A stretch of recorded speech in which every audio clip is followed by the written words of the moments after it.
কথা দিয়ে কথা রাখলেন মুখ্যমন্ত্রী। কাশ্মীরের উধামপুর সেক্টরে জঙ্গি হানা রুখতে গিয়ে ঘাতক জঙ্গিদের পিছন থেকে ছোড়া গুলি লেগে শহীদ হন নদিয়া তিহট্টের ঝন্টু আলী শেখ।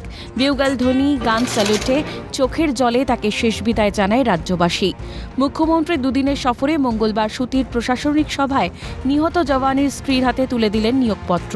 এছাড়া আর্থিক সাহায্য তুলে দেওয়া হয়েছে নিহত ঝন্টু আলী শেখের পরিবারের হাতে। তার স্ত্রী শাহনাজ শেখ এবং তার সন্তান সন্ততিদের যারা দেশের জন্য কাজ করে, আমরা তাদের স্যালুট জানাই। ওরা আমাদের গর্ব।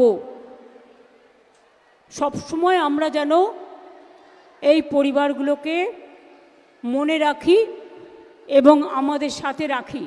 ও কৃষ্ণনগর পুলিশ ডিস্ট্রিক্টেই চাকরি পেল, ওখানেই হোমগার্ডের চাকরি করবে। ওর ছেলে মেয়ের পড়াশুনো এবং আমাদের পক্ষ থেকে খুব সামান্য 10 লক্ষ টাকা ওদের হাতে তুলে দেওয়া হলো। এরপরেও যদি কোনো সাহায্য চায়, আমি সবসময় আছি ওদের পরিবারের একজন হিসেবে।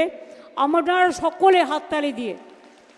মঙ্গলবার সুতির প্রশাসনিক সভায় মুর্শিদাবাদের জন্য একগুচ্ছ উন্নয়নমূলক প্রকল্পের উদ্বোধন ও শিলান্যাস কর্মসূচি ছিল মুখ্যমন্ত্রীর। দুপুরে সেখানে পৌঁছে প্রথমে মমতা বন্দ্যোপাধ্যায় ক্ষতিগ্রস্ত পরিবারগুলির জন্য সরকারি পরিষেবা প্রদানের কাজ সেরে নেন। প্রথমেই মঞ্চে ডেকে নেন তেহট্টের শহীদ জওয়ান ঝন্টু আলী শেখের পরিবারকে।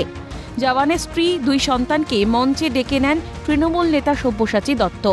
মঞ্চেই কান্নায় ভেঙে পড়ে ঝন্টু আলী শেখের স্ত্রী শাহনাজ। ঝন্টুর স্ত্রী শাহনাজের হাতে কৃষ্ণনগর পুলিশ ডিস্ট্রিক্টে লেডি হোমগার্ডের চাকরির নিয়োগপত্র তুলে দেন মুখ্যমন্ত্রী।